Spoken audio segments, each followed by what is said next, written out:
नमस्कार दोस्तों, स्वागत है आप सभी का आपके अपने YouTube चैनल में। दोस्तों, पिछली बार हमने पढ़ा था बैंकों के बारे में, बैंक कितने प्रकार के होते हैं। आज उसी से आगे कि बैंकों के यानी वाणिज्य बैंकों के कार्य कितने होते हैं। तो ठीक है दोस्तों, शुरुआत करते हैं। देखिए, बैंकों के कार्यों को दो भागों में विभाजित किया गया। कितने भागों में? दो भागों में। इनका प्राथमिक पहला होता है प्राथमिक कार्य। क्या होता है? प्राथमिक कार्य। और दूसरा होता है गौण कार्य।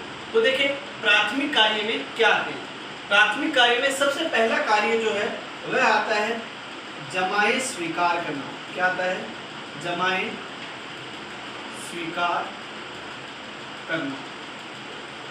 देखिए दोस्तों, जमाए स्वीकार करना, जमाओं का मतलब क्या होता है कि जो व्यक्ति, जितने भी व्यक्ति हैं वो बैंक में अपना धन जमा करवाते हैं और वो जमाए जो बैंक है वो कितने प्रकार से स्वीकार करता है? जमाए स्वीकार करता है सेविंग अकाउंट से, करंट अकाउंट से, एफडी से या आरडी से। मतलब इन चार प्रकार से वाणिज्य बैंक जो है लोगों की जमाओं को स्वीकार करता है। ठीक है। दूसरा कार्य देखिए, दूसरा कार्य है ऋण प्रदान करना। दूसरा कार्य क्या है? ऋण प्रदान करना। अब देखिए, वाणिज्य बैंक क्या करता है? जो जमाओं को स्वीकार करता है उसके बाद में उन जमाओं से क्या करता है? वो ऋण देता है लोगों को। ऋण जैसे कार लोन हो गया, होम लोन हो गया, पर्सनल लोन हो गया, ये सभी क्या करते हैं? ऋण प्रदान करते हैं। ठीक है। यानी ऋण का प्रदान करना, ये भी क्या है? वाणिज्य बैंकों का दूसरा कार्य, दूसरा महत्वपूर्ण कार्य होता है। तीसरा इनका कार्य होता है साख का निर्माण करना। कौन सा कार्य? साख का निर्माण करना। देखिए दोस्तों, साख का निर्माण करना।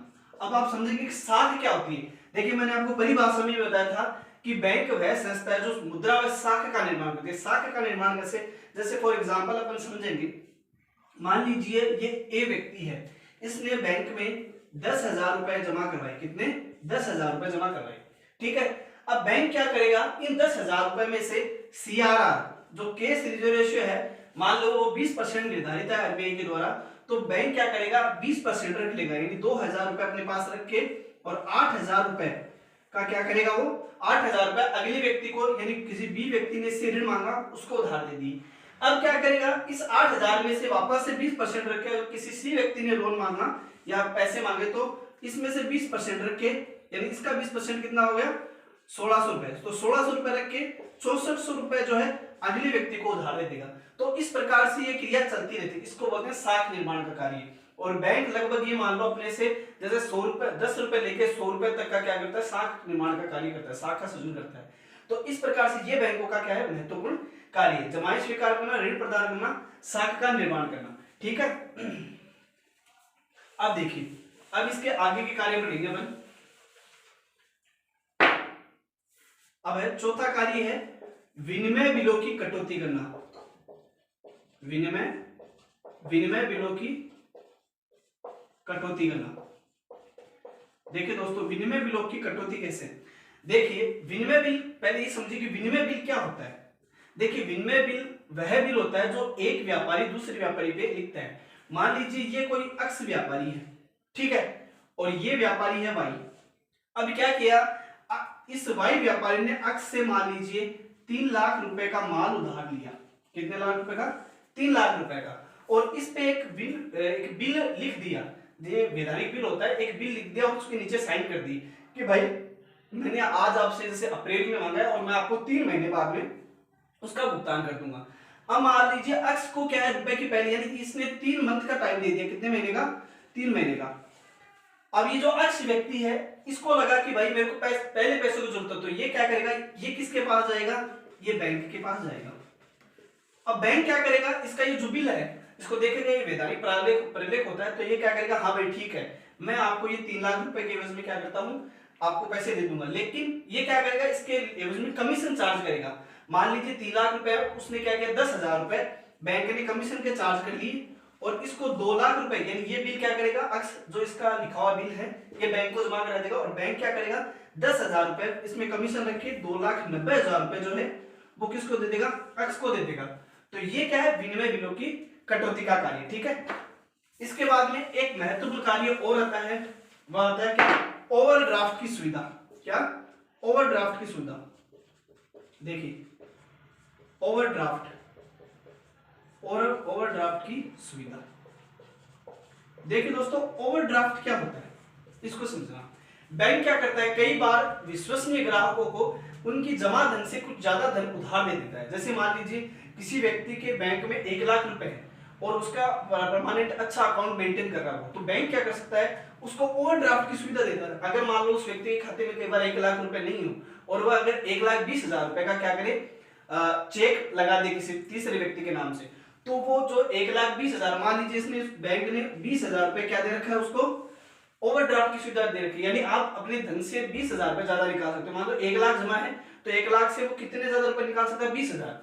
यानी एक तरह का उधार ही है, लोन ही है। ये किसके द्वारा दिया जाता है, विश्वसनीय ग्राहकों को बैंक के द्वारा दिया जाता है। तो ये प्राथमिक कार्य थे, क्या, जमाई स्वीकार करना, ऋण प्रदान करना, विनिमय बिलों की कटौती, साख निर्माण करना और ओवरड्राफ्ट की सुविधा। ये सभी वाणिज्य बैंकों की क्या है, प्राथमिक कार्य के अंतर्गत आते हैं। ठीक है, अब देखिए दोस्तों, अब इसके बाद में अपन पढ़ेंगे गौण कार्य।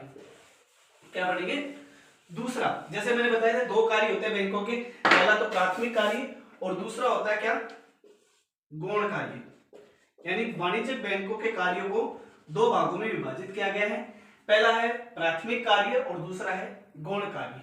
अब गौण कार्य में क्या आता है, गौण कार्य में पहला आता है अभिकर्ता के रूप में।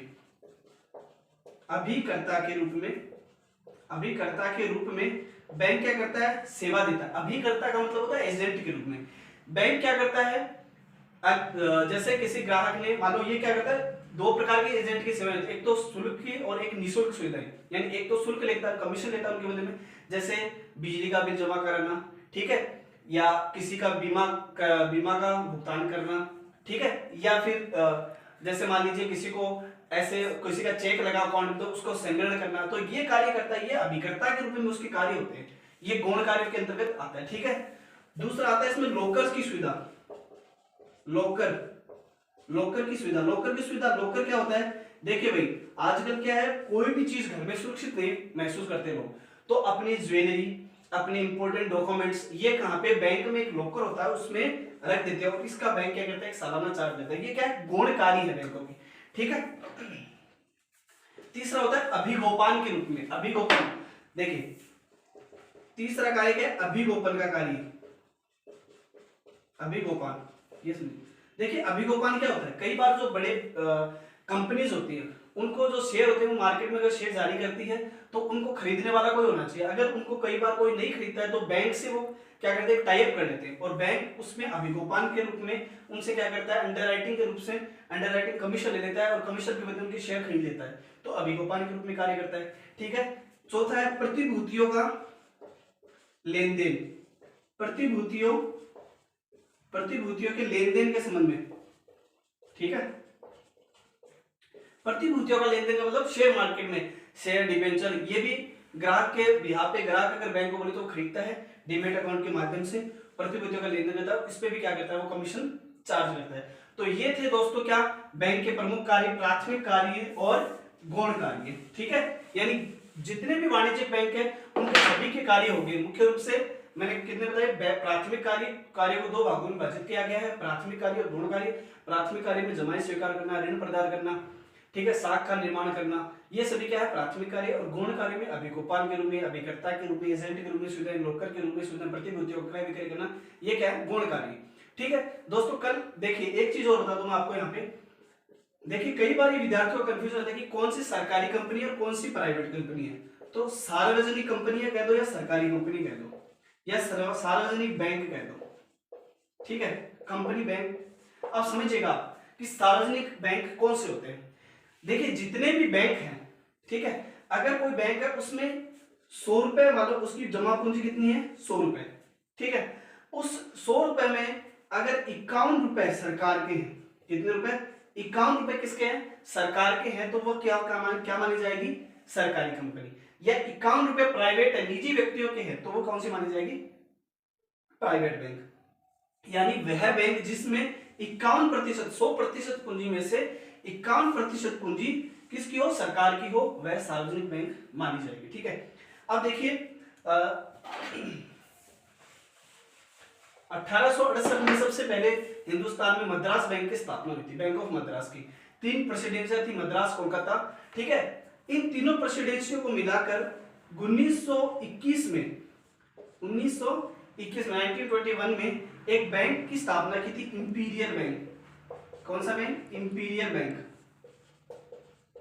इंपीरियल बैंक ऑफ इंडिया, ठीक है, इंपीरियल बैंक। और इस इंपीरियल बैंक का स्वतंत्रता, यानी भारत 1947 में स्वतंत्र हो गया था, और स्वतंत्रता के बाद 1 जुलाई 1955 यानी 1955 में इसका राष्ट्रीयकरण कर दिया। इस इंपीरियल बैंक का क्या कर दिया? राष्ट्रीयकरण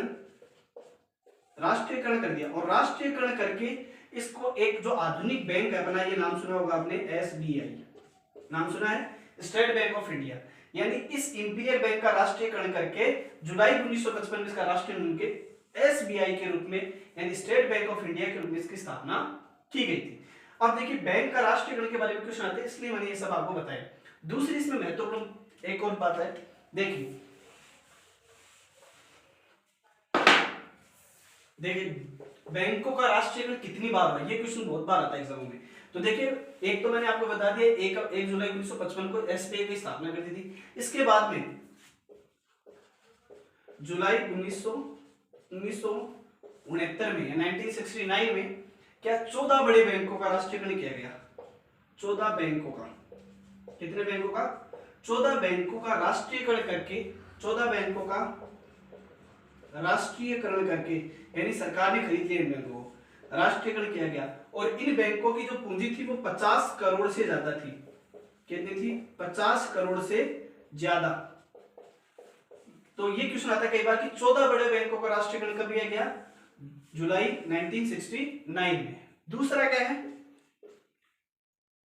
अप्रैल 1980 में, अप्रैल 1980 में 6 बैंकों का, कितने बैंकों का?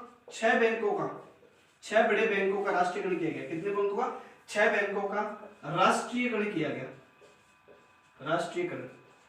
और इन 6 बैंकों का राष्ट्रीयकरण करके, मतलब इनकी पूंजी थी 200 करोड़ से अधिक, यानी ये बड़े बैंक थे जिनकी पूंजी 200 करोड़ से अधिक थी। तो इसलिए कितनी बार राष्ट्रीयकरण किया? 2 बार मुख्य रूप से।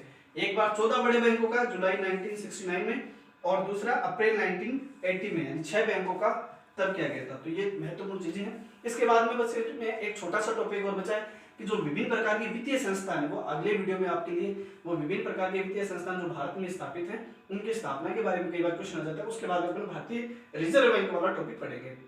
तो बैंकों के प्रकार और वाणिज्य बैंकों के कार्य वाला टॉपिक मोस्टली हो चुका है। बस अब आपके लिए नेक्स्ट टॉपिक भारतीय रिजर्व बैंक और एक टॉपिक वित्तीय बैंक, जो विभिन्न वित्तीय संस्था है उनकी स्थापना के बारे में लेकर आऊंगा। तो दोस्तों वीडियो अच्छा लगे तो लाइक, शेयर और सब्सक्राइब जरूर करना। आपके लिए मैंने रिट का जो इकोनॉमिक्स का चैप्टर है, इकोनॉमिक्स का जो भाग है वो पूरा आपको पढ़ाऊंगा। ठीक है दोस्तों, फिर मिलते हैं, तब तक के लिए जय हिंद, जय भारत, वंदे मातरम।